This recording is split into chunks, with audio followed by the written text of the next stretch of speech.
Hello, everybody, and I'm so excited to be introducing Willow Grace from Florida, believe it or not, this evening for us. And rather than me explain, I'm just going to pass you straight over to Willow Grace, and we can dive in. We're going to do 30 minutes, maybe a little bit longer, just depends on how much time Willow Grace has got, anytime between now and 8 o'clock. So, welcome, my darling. Thank you so much for doing it. Just tell us a little bit about yourself and then off you go. All right. So thank you for offering this and giving me a platform here. So I am a traditional Western and evolutionary astrologer. I look at not just your birth chart as where you are right now, but I look at it as where you have come from. If you believe in past lives, then we look at your nodes to say this is what you've come in to do, and this is your soul's purpose, your soul's lesson of where do I go from here, and the life's lessons of how do I work with it, your gifts, your talents. And I look at your astrology on my YouTube channel. I put out when transits happen, and so people can learn to navigate with it and not work from a space of fear, but to work from a space of flowing with it, knowing that now is going to be a time of release, let go, or this is why this time is a little bit harder for me. Because if people understand their birth chart, that is your blueprint. That is the your soul's purpose of what you have come here to do. And so, if you'll allow me to share the screen, um, I'm going to bring up a chart just to, I believe, okay, so I was a teacher for 35 years. And so I have a master's in counseling. I have just a, you know, makes it just easier for me to relate, to understand, to have people understand what I'm talking about. All right, let me know when you can see the wheel. Can you see the big wheel? All right, perfect. All right, so this is what the universe looks like right now today. So let's pretend that this was a natal chart of somebody. We look at this as the horizon that goes across, and that these are all the glyphs that represent planets that are in the sky at this moment.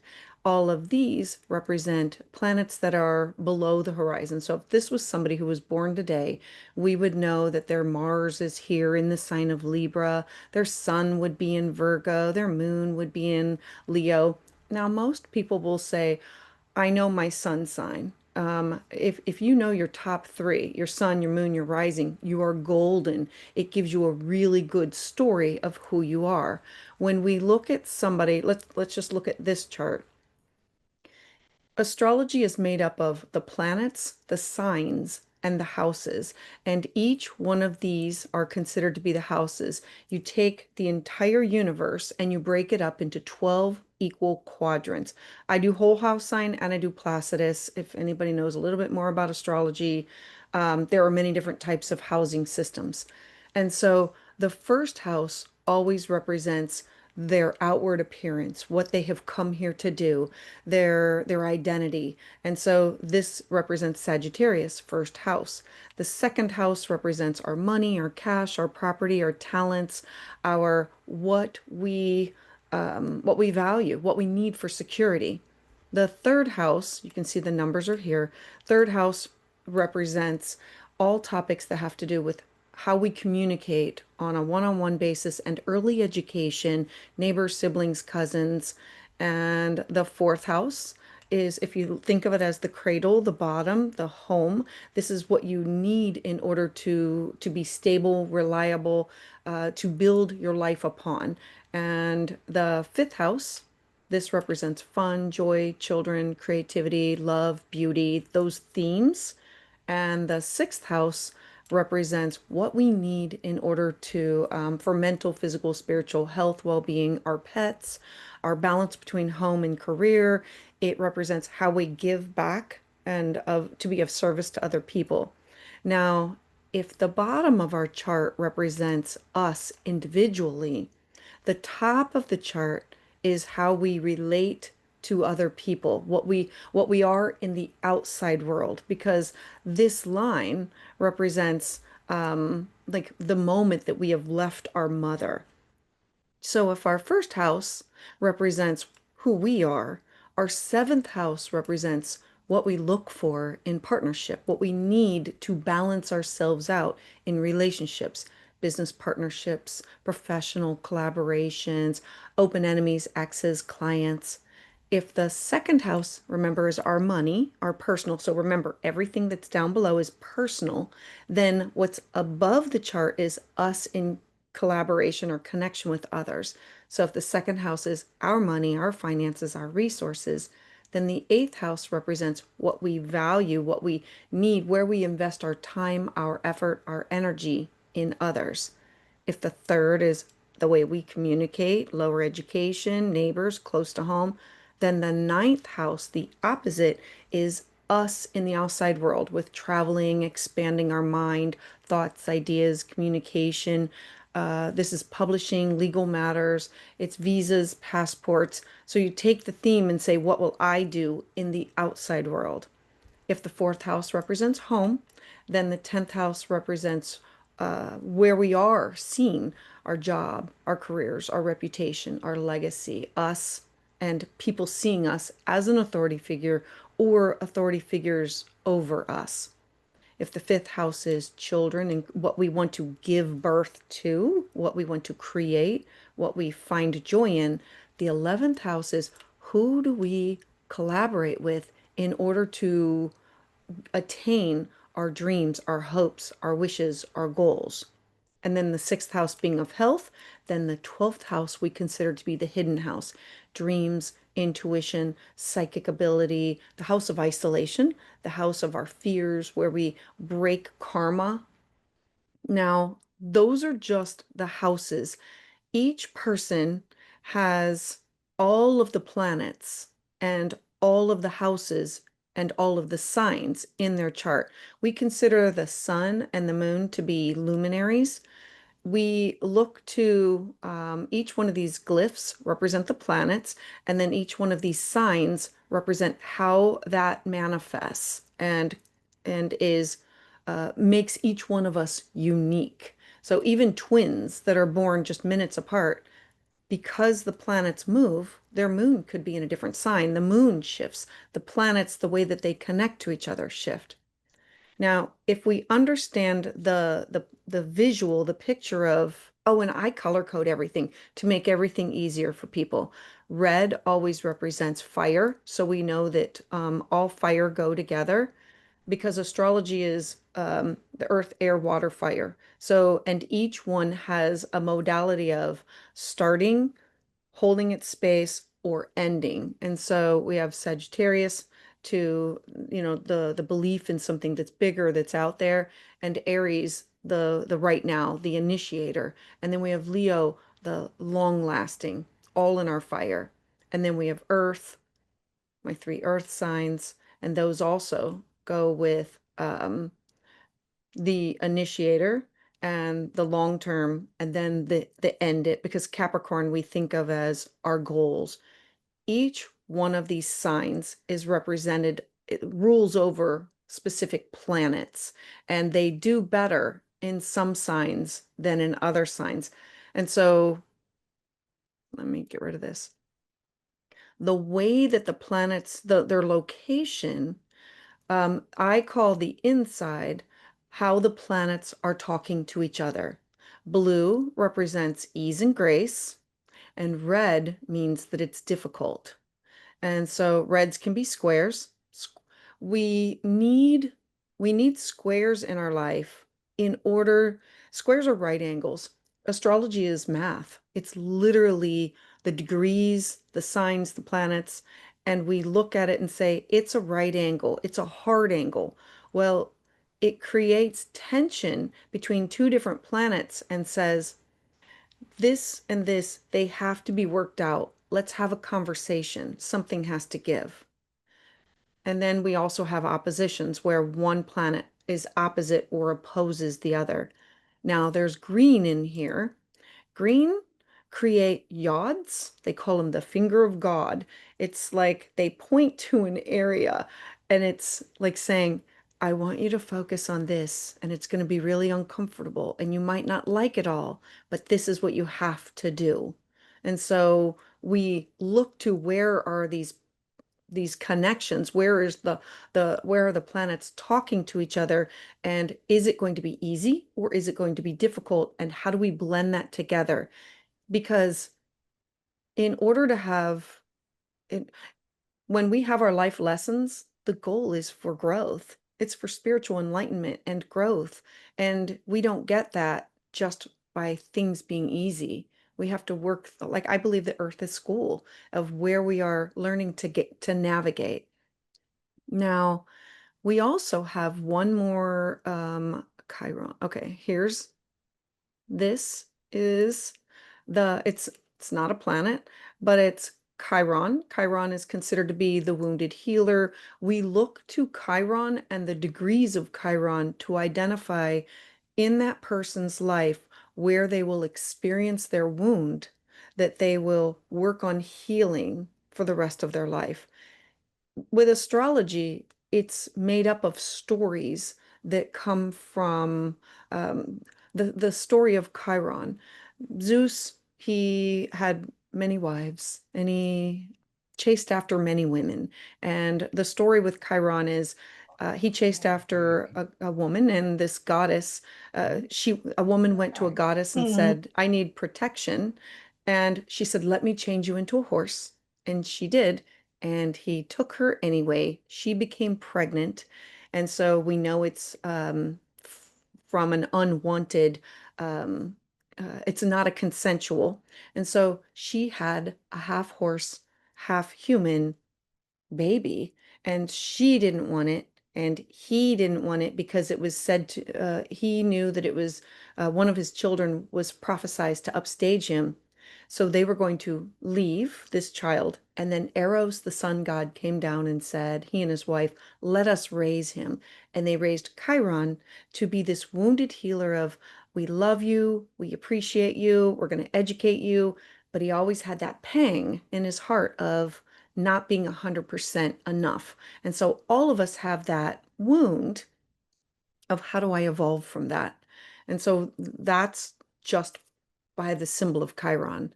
We look to our nodes, our north and south nodes, um, to tell us our life's direction of where we've come from and where we are moving towards. And if you do not believe in past lives, then we look at generational healing, where and it's crazy. I have taken many classes on you lay out everybody's birth chart and then you find the same sign, the same symbol, the same, and then you look at the pattern of they have continued this in their line. And you as a person can either say, I'm going to break it or I'm going to continue on with this. And and when you heal you, you heal the generation behind you and you heal the generation in front of you. So how are we doing so far? Are we good? Okay, okay. So I'm going to pull up I'm going to pull up a chart and then let's talk about, and then I'm going to show you how we can put it into action. And this will be,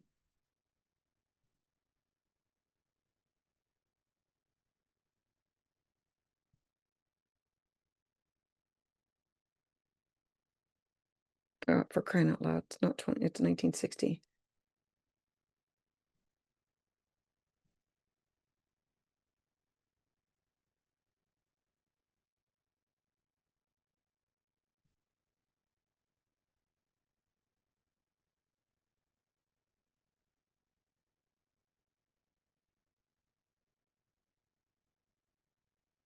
Now you said black pool. Does it end in an E? I don't hear you. Okay. No, it is Blackpool, Blackpool, all one word. Oh, one word. Okay, though. Okay, Okay. that's it. Yeah. Okay, let's see if it, perfect. All right. So, first off, I want to say thank you very much because when you share your birth information with someone, I believe it is sacred geometry. It literally, I look at you, I see the whole picture of where you've come from, what are you doing, the connections that you have with other people, and it lets me, and I believe that my role is to decipher it and share it. All right, can you see the wheel in front of you? Yes. Okay, great. So, what do we know about Jackie? We know that she's a Taurus rising. We know, so Taurus is ruled by Venus.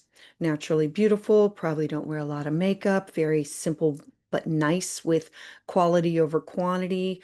Taurus energy is your first house is your identity. It's how you look, it's how you act. You like things slow and steady. You want them to reliable. You are ruled by the planet of Venus. Venus would be the planet that you should watch for when it shifts signs, when it goes into retrograde. All of these things will tell you a lot about what is going on within your life. Your second house is how your thoughts on money and resources. Gemini. Gemini is the twins, duality, two jobs, two something, always something going on here. You have Mars and you have the moon here. Mind.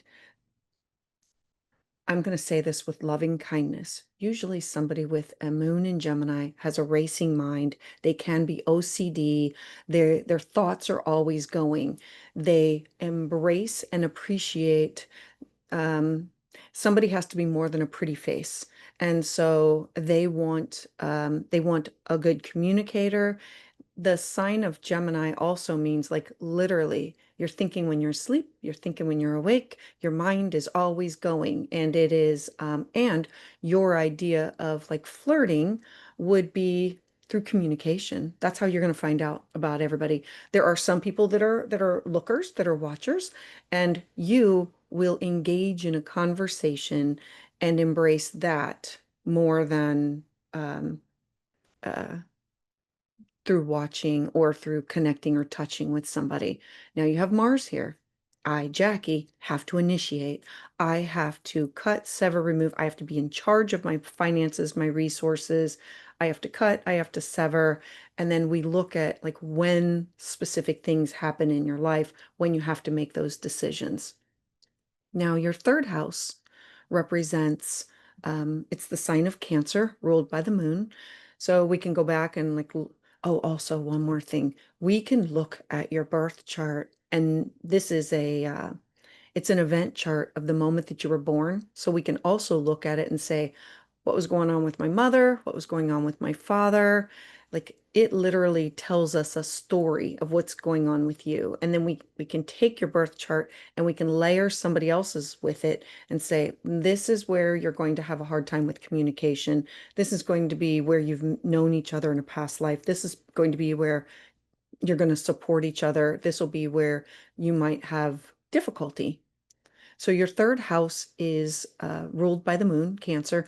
This is not a planet. This is called the lot of fortune. So X marks the spot. You are very, very fortunate in the way that in communication, in science, technology, the email, phone, text, the way that teaching classes and workshops, things that are closer to home.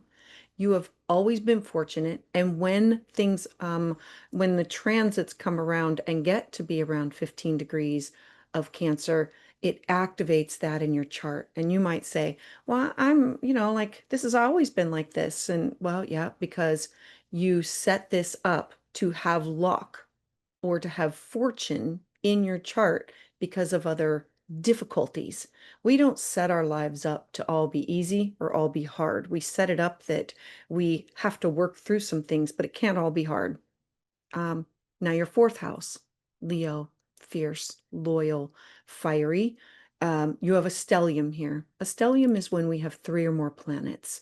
So you have Mercury, the way you communicate fiercely, like rawr, and a Leo sun.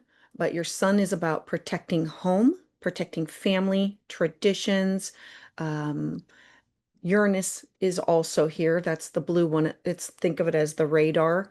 And this means shocking, surprising, chaotic, unusual. And so I might, not me, but like other people might find things that are within your home or the way that you were raised or the way that you feel about home, traditions, security, emotional or physical security might be untraditional, odd, unusual. Uranus is it's the great awakener. And so we look at you are identifying not just your past, but I would look at this as like where does your DNA come to? Like diving into, I think it'll be a focus in this lifetime in order to understand your past, in order to build a foundation of where you are going. I'm going to get rid of some of these so it doesn't.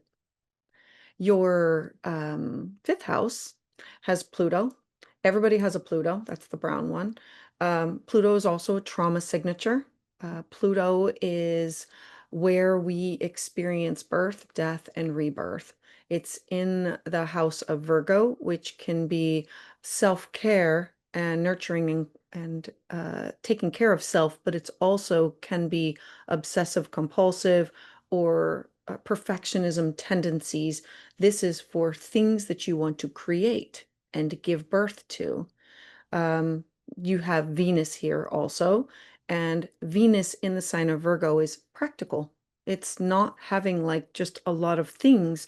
It's there will be things that you want to either create or appreciate that are not just like a dust collector. It'll have meaning, specific meaning to you.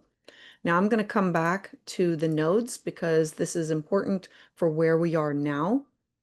The sixth house, you don't have any planets there. That does not mean that nothing is going on. The sixth house is your daily living, your mental, physical, spiritual, psychological, emotional health and well-being. It is Libra.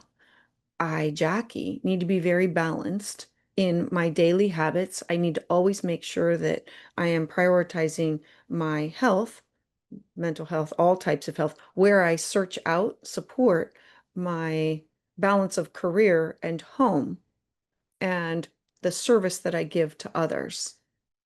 Now, if this is all of you personally, then we look at partnerships.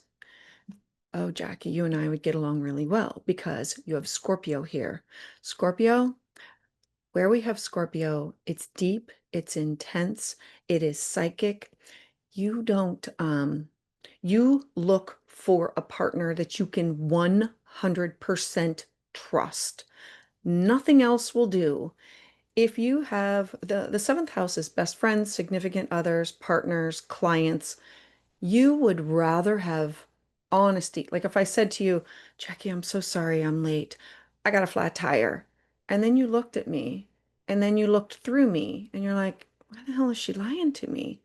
That's the end. You would rather have the truth and me saying, look, I just couldn't get my act together, my computer, my technology, my what. You would say, all right, noted. I might give her another chance, but noted. I appreciate the honesty. Like it would have to be built. That's what you look for in partnerships. Now you have Neptune here. Neptune is a water sign in the sign of Scorpio. When people either float into your peripheral or they dissolve away, there's no in between. And when they're there, you want them 100% there. You don't want to have to count on somebody. Look, there are some people who do it all themselves, and there are some people who, and having Scorpio in your seventh house, you want commitment. If there's a best friend, like, are we best friends? Are we committed? Like, what is this? Let's call it a partner, a life partner, a business partner. You want to know where things stand. Not everybody feels that way. If your second house is your money, your eighth house is your investments. who you invest in, people, places, and things. You have Jupiter here. You do really well with the people that you invest in. They help you to get further along. The eighth house is alimony, child support, debt, taxes. It is taboo topics, secrets. It's you saying, I'm going to put my money here because I think it'll grow. I'm going to partner up with this person because I think it'll benefit both of us. You do well than not being alone. You do well when you collaborate, when you connect with others, and you do well with the people that you invest in. Jupiter is the gaseous planet that expands everything. And if it was going to be bad, Jupiter makes it not as bad. Um, it's also, I want you to, the eighth house is the house of birth, death, and rebirth. Jupiter here will have you diving into your early childhood or your past or lessons that you have in life and say, I need to look for the lesson in here. Now, it might take you a while because you'll have to have time to reflect. But Jupiter and Sagittarius, Jupiter belongs in Sagittarius. It is, I have to have faith in something that's out there and I don't know exactly what it is because I can't see it yet. It's Christmas time. It's when we have the harvest and we have to hope that spring will be around. It's always come around. We have to have faith in it. We don't know exactly when it's going to come. That's how you are with your transformation of who you are. If your third house is lower education, closer to home, your ninth house, this revolves around themes of teaching, learning, studying. Oh, good Lord. You have Saturn in Capricorn. I want the facts. I want to do it and I want to do it right. I do really well with goals. Short, middle, long term. Oh, this is what I have to do to get there? Okay. I can do this. Now, the difficulty that can go with that is I have to give myself permission to stop because I said I was going to commit to this when I feel either that I've gone as far as I can go, that I've gone as far as I want to go, or it no longer resonates with me. I have to give myself permission to do that because there's positive, I don't want to say negative, but there's ease and grace and difficulty with each sign and each placement. And when you say you're going to be there, you're there. You're there to study, you're there to learn. The ninth house is the house of religion and philosophy and beliefs, but it's also, I want to expand my thoughts and my ideas. It is ruled by the sea goat. And so we look at the front half of it is the goat, climb to the top of the mountain so I can see everything. But there's less air, less food. It takes me a lot longer. I have to be persistent, slow, and steady. And the back half of it is a fish. I also have to be able to go down to the deepest of the waters where it's dark, and that is who you are. When you say you're in, and you will go to the ends to find out the truth and the facts because tissue paper stuff will not, like fluffy, will not, and some people love fluff. I'm not down talking anybody who likes all that fluffy stuff. It's just not who you are. It's not ever been who you are. Now, if your fourth house is home, your 10th house is your career, your job, your reputation, your legacy. Aquarius, good Lord, I could bring any topic up and you'd say, oh, I think I'm going to look into that. I think I'm interested in that. Aquarius is, think about the beehive. We all have to work together as a community, but I'm a bee. I'm a separate bee. You're a bee, and we're all going to work together for the community, but I'm separate and I know what I can bring to the table. And we all need to do this because it's the right thing to do. It is communal, but it's also stand back and say, I'm the maverick. I'm going to go and do this because it's the right thing for everybody, not just for myself. And Aquarius energy is not to judge on, okay, yours is in the 10th house. So you could spend time with somebody who is dressed in rags and somebody who is in a three-piece suit. It will not matter the way that they look. it will matter with their thoughts because remember, you are about communicating with them. You might question it a little bit, but then you will look at it and say, that's a little odd, that's eccentric, that's okay. And so if people knew that, they would be more comfortable to be themselves. Aquarius energy is just, uh, think of it as all air, all in your head. Now, if the fifth house is, what do I want to create? What do I want to do? What do I want to give birth to? The 11th house is, oh, these are the people, places, and things that I will connect with. It's in the sign of Pisces. People float into your life and then again, they will dissolve. Pisces energy is I am red, you're blue, and let's make purple. It is let's do this together and let's support each other. And do we really have to compete to get here? And so these are your online groups, these are your in-person groups. Now, remember what I said about Chiron and the story of the wound? Yours is a 0.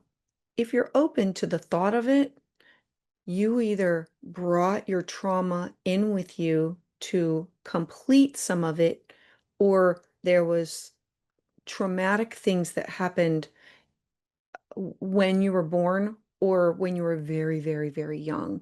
And then that will be the marker of how do I overcome this in this lifetime. We never overcome our Chiron. The goal is to have it activated for as long as we live. So we learn every single angle of how to deal with that vulnerability of not being appreciated, not being valued, my word not making sense to somebody or somebody not wanting to hear me. You also have your south node here, and I'm going to come back to that. And then we have your 12th house. There's nothing in your 12th house. It is ruled by the planet of Mars. It's Aries energy of I have to initiate, where I am connected to source, dreams, intuition, past lives, um, all of those topics. How are we doing so far? Oh my goodness. I'm sitting here going, oh my goodness, this is totally me. And everything And sad. and so that's why I start with, I appreciate you sharing because it's sacred. Like literally, this is just the tip of the iceberg. We could talk about you for hours. I want to dive into your north and your south node to talk about your past lives. And if you believe in past lives, if you don't, we can talk about it from generational grandparent, great grandparent. But we look at it and we say, what resonates? Because I don't know for sure. I only have an idea of themes. I can look at it and say, these are some themes. And then what happens is that they usually repeat. And then until we acknowledge them, and then we say, oh, there's been enough going on that now I see it. Now I need to know better, do better. If you're comfortable with it, we're going to look at your past life as in where things went terribly wrong. We always go where everything was lost. The south node, think of it as a drain. It takes away it's from your past. Your south node in Pisces. I, Jackie, have lost everything. I trusted the wrong people. The 11th house is my dreams, my goals, my hopes, my wishes, the people that I collaborate with. And I trusted them and it was all taken away from me. Somebody stole an idea, somebody they literally took everything and you were left with nothing. And we say, like, what are the rulers of this? Well, it has two rulers, Neptune in your partnership sector. So I would go to say it was a partner, could have been a business partner, could have been a significant other, could have been a frenemy, could have been an ex, but it was somebody who you trusted explicitly. It's in the sign of Scorpio. It's somebody who you knew intimately and it was hard and it hurt. And the other ruler is Jupiter in your 8th house.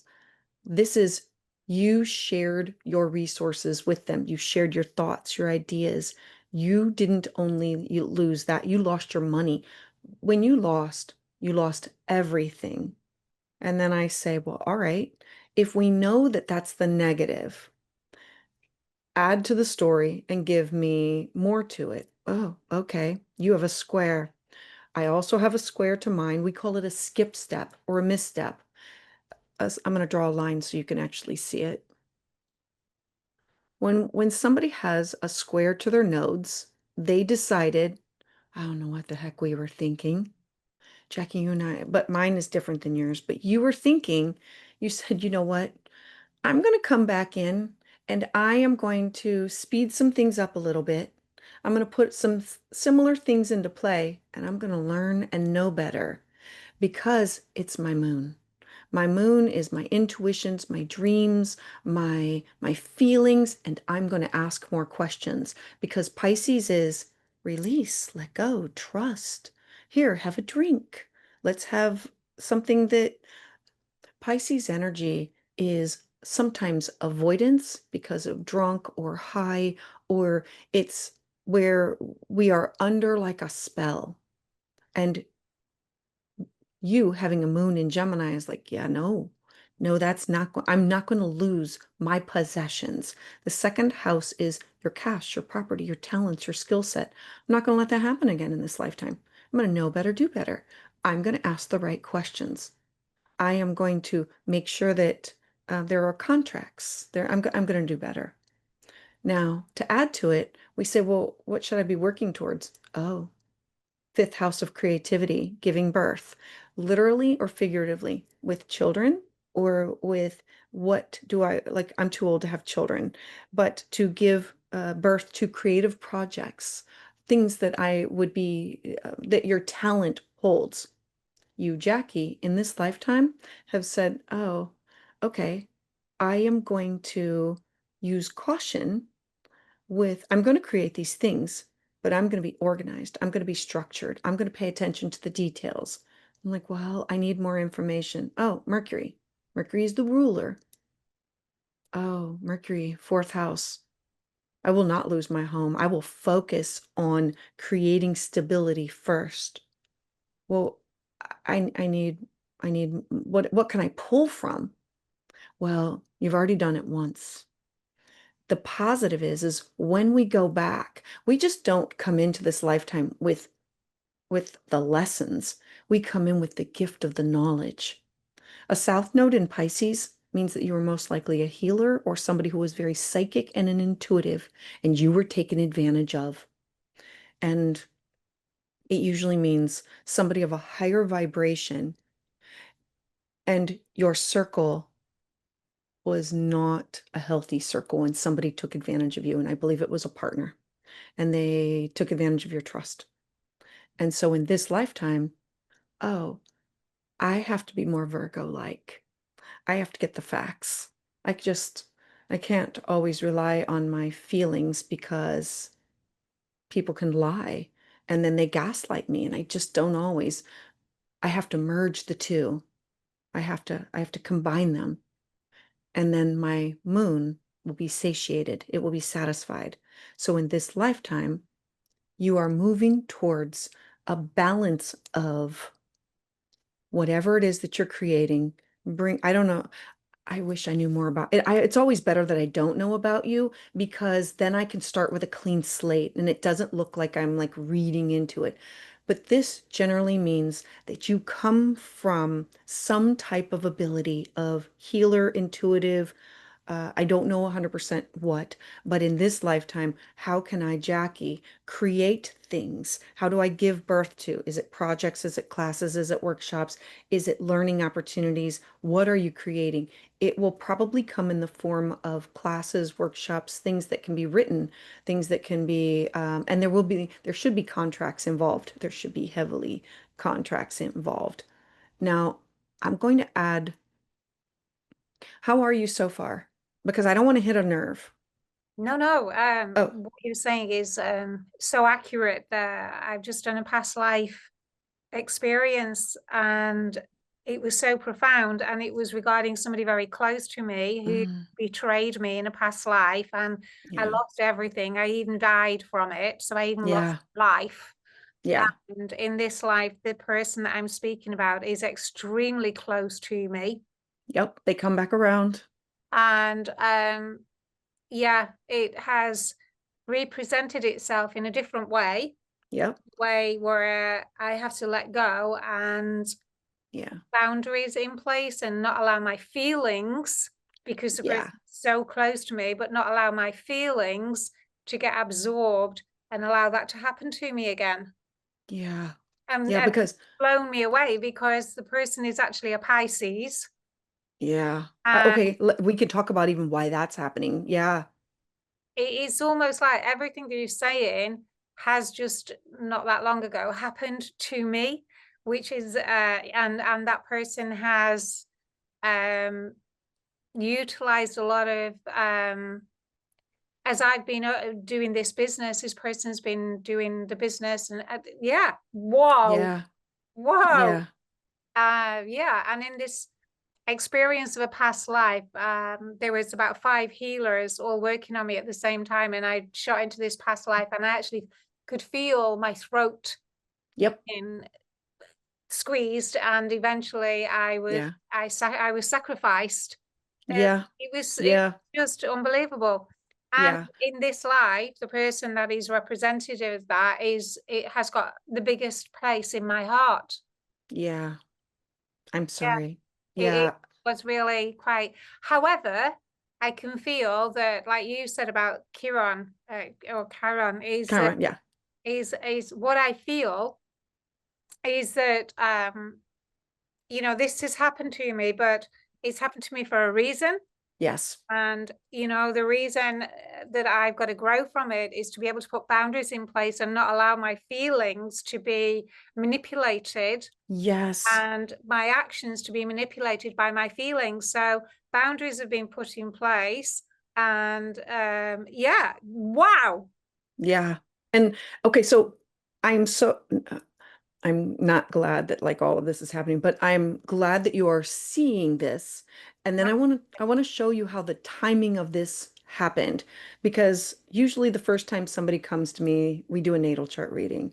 Um, I send you a packet ahead of time with all this information, and then we have an hour Zoom, and I encourage you to record it. I mean, like our time together. And then the second time they come back, then we talk about their year ahead because then I give you because it takes time to process everything that's going on. I'm going to show you another chart, and it's going to show you where all the planets are today and why this had to happen now. I mean, like when I looked at your chart, I'm like, oh, she's so ripe. Oh, this is like really hurting her. Oh, geez, oh, cruel. How do I even? I'm like, well, I'm just gonna put it gently and kindly out there because I don't, like again, I don't know you, but I believe that the information is not for me. I am just the messenger that delivers the information. So I'm gonna do a new share.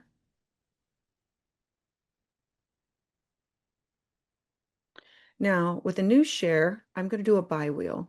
A bi-wheel is where, hold on here. Let me know when you can see um, one wheel on the inside and a wheel on the outside. Like it's like a sandwich, like an Oreo sandwich. Do you see it? Mm-hmm. Great. Okay. So if you notice, this inside is you. It's you. Like here's your zero Chiron, here's your south node. I want you to look at this.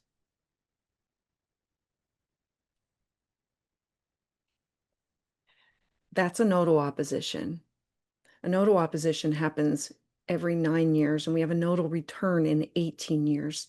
This, we can actually go back that you started feeling this about a year ago, and we can time it by all the other planets. Like literally, everything was setting itself up for this karmic moment, this lesson. I believe that our charts are these living, breathing, uh, they shift us to always move us forward, growth, transformation, evolution. And sometimes it's big and sometimes it's little. If you remember, you have a square. You have a square to your nodes. Remember that T square or there we go. And so this started to get activated last a year ago with the eclipses. And that was the first twang of, oh, something's going on here. Now, it was in Virgo and it was, hold on. And Virgo, Virgo energy is, if it's the positive is Virgo wants to support, it wants to help. The negative, the difficulty of the Virgo energy is I give and I give and I give. And it's slavery, it's indentured servant, it's energy that's not appreciated. And so what happens is it gets triggered. And then within your chart, you say, what's going on? Like your chart completely lit up. And it's more than just that. Like I'm going to add, okay, a nodal opposition. I'm going to tell you just a smidgen about it because I don't want to go over the time. I really want to value it. A nodal opposition. Imagine you and I are in a car. We're driving in this car. You're driving. You pick me up. It's a small car, and I say, "Girlfriend, where are we going, Jackie?" And you're like, "We're gonna review everything in my life for the past 9 years." And I'm like, "Yeah, let's do it." We're driving down the road, and I say, "Are we picking that up?" And you're like, "We're gonna leave that in the past." Okay, good. Oh, you say, "I want to take this with me. This is a good memory." Okay, you want it in the trunk? You want it in the back seat? You want it up here with me? We're literally going down memory lane. And then I say, Jackie, it's getting too full in here. We cannot take everything. A nodal opposition usually is when your past confronts the future and you have the windshield in front of you and you have a little rear view mirror and you're supposed to look at the past and look forward at the future. But you have to be able to leave it in the past. You have to be able to confront it and say, I own this. I did this. Ooh, okay. And I have to forgive myself. And then I have to say, lesson learned, move forward. Like oftentimes, people who were in cruddy relationships, it rears its ugly head.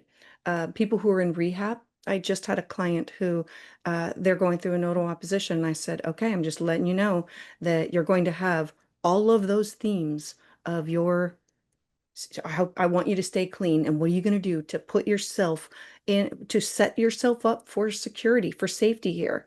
And then I get an email. You're not going to believe it. I was up at the mall and I ran into somebody. Oh, you're not going to believe it. This phone call came and they were 8 years clean and sober. I had a drug dealer reach out to me, blah, blah, blah, blah, blah. Like literally their past comes back. And so this is your past coming back and saying, Jackie, do you see the themes? Do you see it? Do you understand it? Do you feel it? You need to make a choice because you got burned before. And if you don't make that decision now, you're going to get a chance again. It's just that every single time we don't accept the lesson becomes harder. Yeah. Like Saturn gets involved, and Saturn's like, yeah, you know what? You didn't get it the first time. I'm going to move that bar a little bit higher because I'm sure as heck not going to make it easy for you. Yeah. Yeah, Yeah. it's yeah, and you have so many great things happening. Like literally, we have the eclipse. The eclipse is happening Monday, and it's going to be it's going to be right here at 29 degrees, and it's going to be going to draw you a picture. It's creating a kite. And a kite is pointing us with what should I be focused on? What do I do? So if you are at the base of the kite right here, and it's the south node, and it's going to be at 29 degrees, we look at we look at anything at 29 degrees as an ending, a culmination.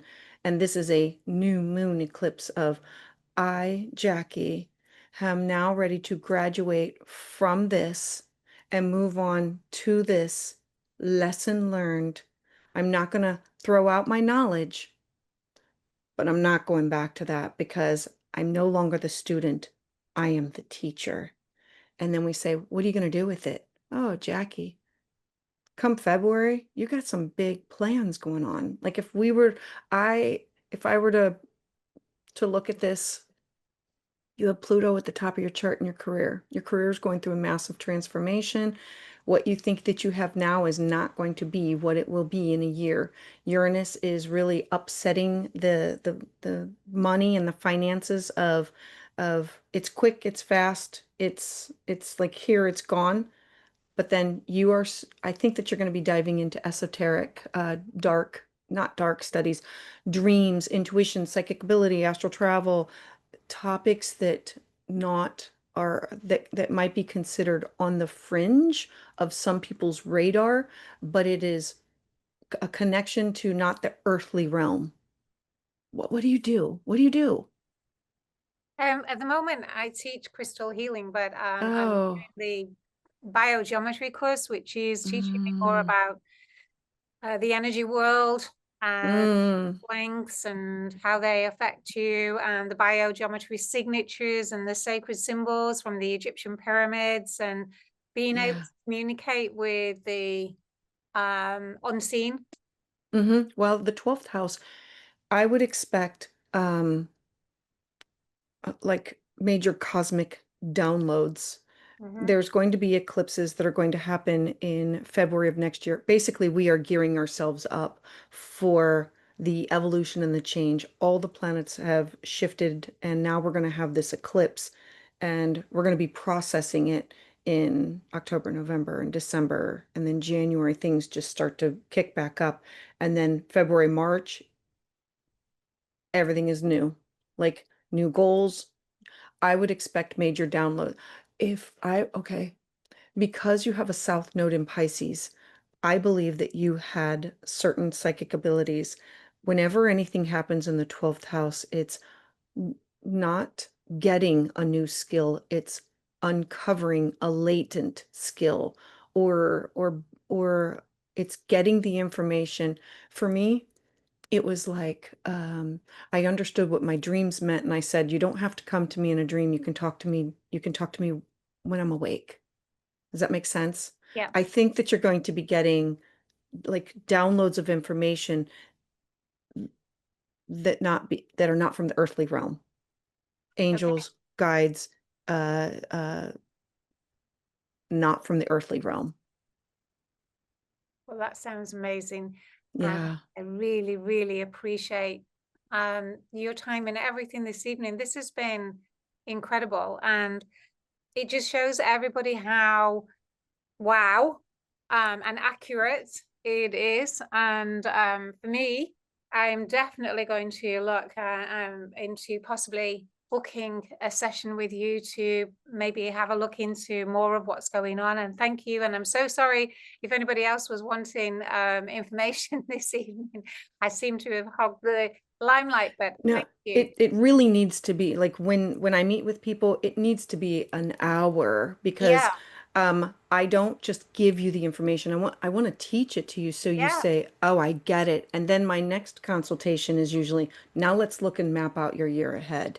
yeah. Because I give dates, times of flow with the energy instead of fighting it. Like embrace, if you would have known a year ago, your spidey senses would have been peaked. Not that you're not flowing with it, but sometimes it makes it easier to just say, "Oh, this was predicted. Okay, this is it. I'm gonna go." It doesn't make the pain any easier, but and I'm sorry about that. But if you don't, you know that that lesson will be swinging around again. And I believe that they signed up for it. I believe you signed up for it too, you know? Yeah, I totally agree with you. And I did get the lesson and I knew what the lesson was. It was the emotional manipulation. Yes. And the emotional manipulation, like I say, we're down the female line with two people that are massively able to emotionally manipulate me. And but it's not a bad thing because I learned how to say no and Yeah. break away and make that decision to say no, no, no. And the boundaries being put in place, and now the healing is starting. So hopefully, Yes. I've got to a place where Saturn doesn't have to go, okay, you need this one again. That Fingers is crossed. good.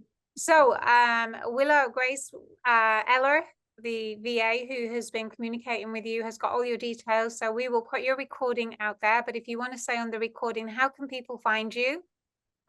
So I am at Willow Grace Astrology on YouTube, and my email is willowgrace143, like I love you, at gmail.com. And then my website, Willow Grace Astrology. It has all of my consultations and information about where to find me. And hopefully everybody find like let me know where you came from. I'd love to hear it in the comments on my YouTube channel. Oh, that is amazing. So we'll send everybody on the membership across to your YouTube channel. Thank you for joining us and taking the time today to deliver an amazing, interesting speech this evening. And thank you again. Enjoy the rest of your day. And we will send you some details across to let you know that we posted it. And hopefully you'll get some customers. All the very, very best in your future, my darling. All right, thanks. Bye. Bye-bye.